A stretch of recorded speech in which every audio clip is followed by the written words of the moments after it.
আজকে একটা অন্যরকম মাছ রান্না করব। এটা হলো কিচকি মাছ। এটা ধুয়ে নিয়েছি, জল থেকে উঠিয়ে নেব।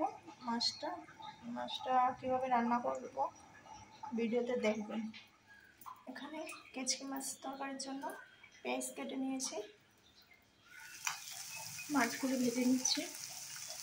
হলুদ, লবণ আর একটু কাশ্মীরি লঙ্কা দিয়েছি। কড়াইতে তেল গরম করে পেঁয়াজ দিয়ে দিয়েছি, পরিমাণ মতো লবণ দিয়ে দিচ্ছি।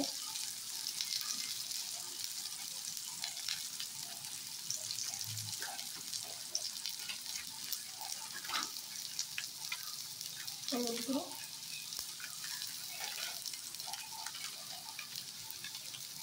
জিরে গুঁড়ো দিয়ে দিয়েছি। এখন নেড়ে চেড়ে মাছগুলো দেব। মাছ দিয়ে দিয়েছি আর কাশ্মীরি লঙ্কা দিয়েছি, একটা কাঁচামরিচ দিয়ে দিয়েছি। একটু ভাজা ভাজা হয়ে গেলে ঝোলটা দিয়ে দেবো।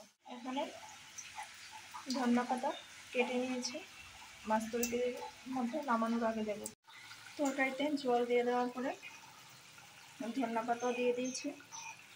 এখন অল্প সময় জাল হলে তরকারিটা নামিয়ে নেব। আমার তরকারি রান্না কমপ্লিট হয়ে গেছে। আমার মাছ তরকারিটা হয়ে গেছে। এভাবে কারা কারা রান্না করে খান আমাকে কমেন্টে জানাবেন। টাটা।